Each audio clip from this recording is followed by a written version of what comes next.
Hi Aishwarya, welcome to Design Rendezvous. I'm so excited to have you over. I remember I was talking to one of the members of the team in Intuit Lab, and I mentioned you to them, and they're waiting for this to be filmed and up on the air as soon as possible. So welcome again. So let me just get straight into it, Aishwarya. You said that you bridge the fields of architecture, experimental psychology, and urban well being through conscious design.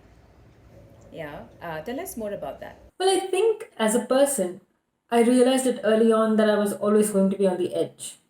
And finding a creative and a socially meaningful opportunity to channelize my core values has always proved to be the guiding light for my career. Also, I've always felt motivated to help others and myself grow emotionally. And sometimes it was through storytelling, but often it was just through active listening.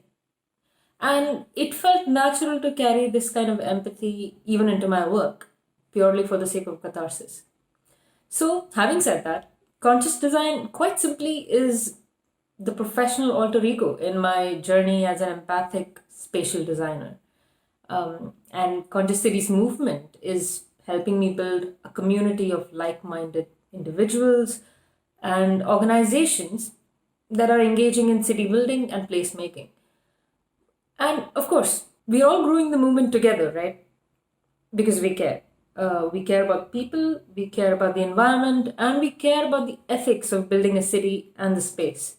And the Center for Conscious Design essentially is the international grassroots think tank that looks at the issues of urban well being, inclusion, and resilience, all through science informed and community led urban research and advocacy. So, just to build upon that a little bit more, all that we advocate for and think at the CCD, Hume and Conscious Design Kalpa, which are two other practices that I'm a part of, they simply practice those things. So Hume is based in Israel and is led by Itai Palti, who's the founder of the Conscious Cities movement. And at Hume, we are basically a science-informed architecture and urban design practice. And we do research at Human Metrics Lab, and we try to embody the best aspects of that research into a consultancy as well. And we have developed a unique methodology for working with clients from the concept to design to post occupancy stages of a design pipeline. And in India, well, Conscious Design Kalpa has been researching, practicing, and propelling the conscious cities movement. And in the course of practicing science informed design as well as conscious design across multiple projects, well, personally, I've been creating tools for observing, measuring, and mapping the multisensory experience of space and how people interact with space to create aware and responsive design. And aware and responsive design is essentially what conscious cities are made of. Wow, so it's all about the awareness, and I think that's fascinating because along with being an architect and earning a degree in psychology, which in itself is fascinating to me. And then you also, on top of that, earned a master's in neuroaesthetics, right? Wherein it is about the scientific study of aesthetics and creativity. Um, so it is really about understanding the psychology and the cognitive neuroscience of how humans generate new ideas and then, form preferences, right? Tell us about that a bit, and this entire journey of marrying psychology and design in your work. So, when I was studying architecture at the undergraduate level, I was very curious about the relationship between people and spaces, as we all are. And I was really interested and motivated to understand how psychology, as the science of human behavior, could be applied to architectural design. Well, essentially to create more people-centered environments. And architectural psychology was never really an active field of research, so there were hardly any resources available to sort of train yourself in that particular domain, especially 10 years ago. So I just enrolled in another bachelor's degree program, and all of that happened alongside architecture. So as I started reading more and more from cognitive, social, and developmental psychology, well, to begin with, I could apply those lessons to articulate the connections between human behavior and space. And of course, over time, the studio projects became fertile testing grounds for the hypothesis that I kept tinkering with. And yeah, coming to the connection between the two disciplines, well, architecture is a creative and a practice centered discipline, and it has a process, right? And in most architectural practices, project management and communication takes over the entire pipeline. So it leaves a very little room for innovation of any sort from a purely spatial experience point of view.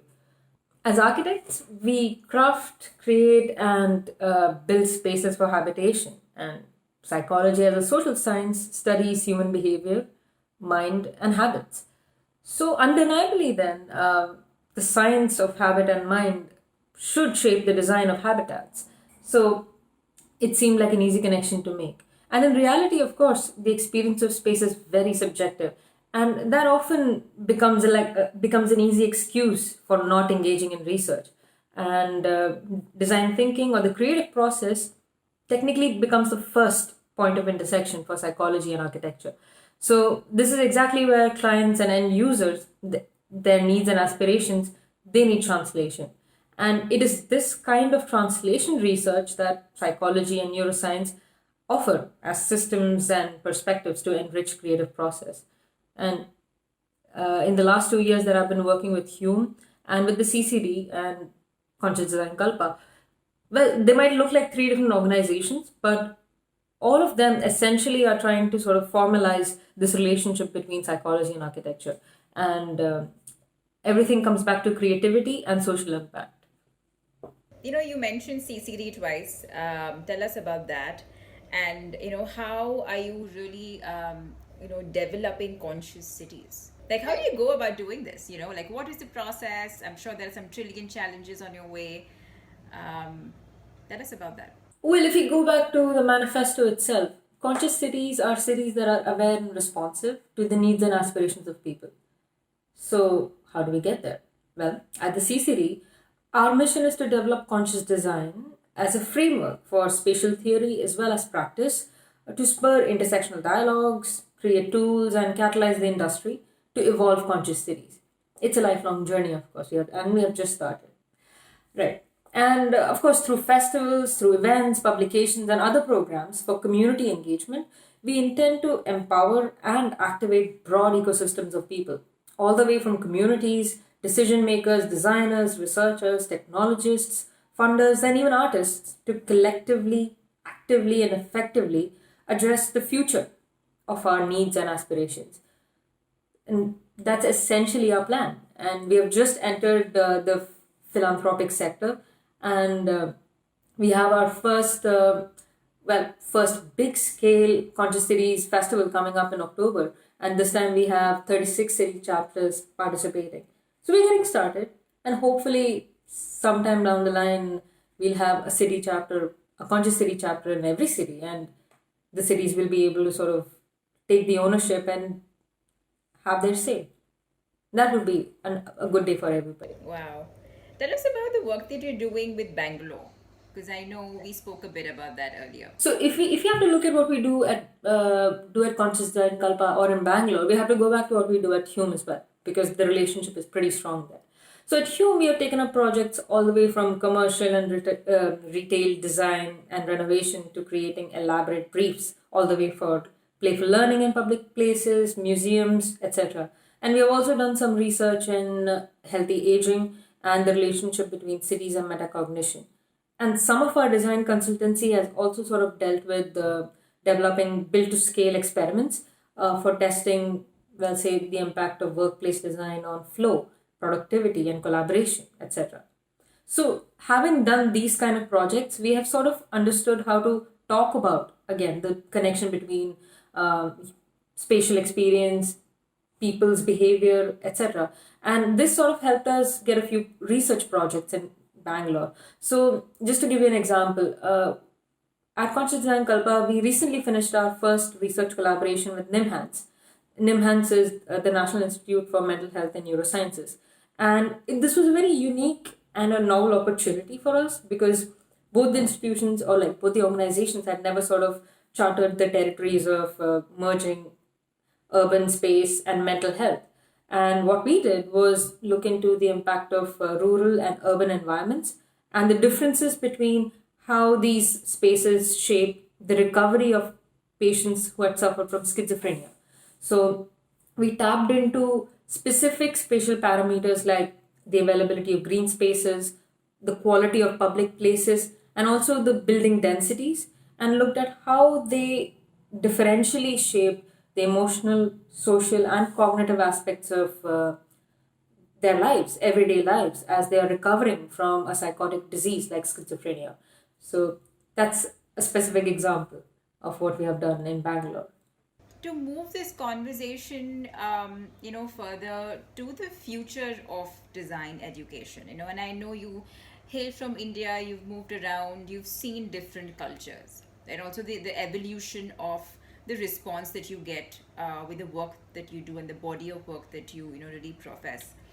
Um, what are a few value systems that that needs to be cultivated within the education system at large in India, in order for the young creatives to explore different design territories? Because I believe we have like these disciplines in place, and the regular ones, and it is rare, and I know that for sure, to really to even think of psychology next to the word design, right? So what are your views on that? Well, yeah, speaking from my personal experience, unfortunately, architectural education at the moment has never really incorporated any directions or guidance on translating clients' requirements into design intent, and let alone help architects then anchor the project in actual needs of the client that can be effectively either observed or even verified after everything is done and dusted. And of course, this is the most important aspect of our work, right? For architects and designers, creativity is like this unimpeachable, relentless pursuit. And this is all that we want to do in order to transform the cities. And both science and community engagement pose a very misunderstood and an easily misconstrued threat to creativity. So, conscious design is trying to sort of look at transforming and shaking that dialogue up to say that if decision makers are the ones deciding how cities should be built, well, why shouldn't the people who are inhabiting the space have a say in that? And not to sound overly, I would say, progressive or uninformed about the situation, but the idea is to make sure that people participate in a meaningful way, not just to sort of say yes or no in the process, but to actually co-create and collaborate with people who are creating the cities and spaces, and also people who get to decide where the funds are going. Yeah. So, yeah, coming back to the values that you're looking at, I think as architects and designers, we just need to ask ourselves, I mean, are we going to be peddlers of paternalistic promises? Where does our true loyalty lie? And what is the first and the last ethical obligation, right? So, yeah, as architects, we all need to be empathetic, first and foremost, to the needs and aspirations of people. And as a part of our ethical practice, it is our duty to make decisions that are based on research, as opposed to abstract and personal preferences and ego driven conceptual forces, which is what tends to be emphasized on even in architectural studios, sadly, and in education. And psychology, with its existence and knowledge and understanding of the human condition, will actually assist us in all being on the same page, in the sense that it will help us figure out how we can be responsibly creative, right? And of course, if you're all going to observe and evaluate the performance of the process of design and as well as the outcomes of design, of course, all of this sort of roots the discipline in a very socially responsible manner, simply put, right? And this will only clarify and simplify the decision making process as well. And with that clarity and simplification, project management will become less of a nightmare. So, technically, if such a thing as architectural psychology or psychology applied to design in general is sort of included in curriculum, as well as in the project pipeline. Like, say, if there was scope for consultants who come from social sciences to be a part of a project, it will only ease the process of design as opposed to sort of adding more zeros to the budget, or on the contrary, add more weight to the theoretical subjects compared to studio projects in a educational setup. So I think at the end of the day, we need to look at what are the systems and other knowledge based disciplines that we as designers can refer to augment our decision making, as opposed to just rely on individualistic and subjective and personality driven creativity. And I think, like you touched upon some amazing points here, Aishwarya, about, being aware, first of all, and not just blindly, live the way we have been living, and to also question, right? Like, as to what is the ethical way of, living in a more mindful way, in a more conscious way.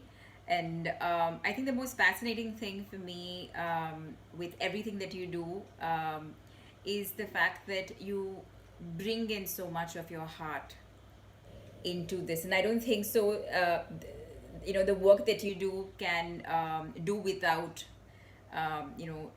just your brain, right? Or just your knowledge. But I think it's a lot of value driven wisdom and the heart that you bring in. And I think that's so fantastic, because I think when we all do that, we don't have a lot of egos in place, right? Because, at a universal level, and you started off with, how can we universally kind of in solidarity come together and create these cities, not because we have a policy in place, but, because we want this policy in place. It's really kind of flipping the entire story upside down. But I think this is fascinating. And thank you so very much, Aishwarya, for being here and being a part of this amazing conversation with me. And we hope to engage soon. Thank you. It was a pleasure to be here and be in conversation with you. All right. Bye bye. You take care. Bye.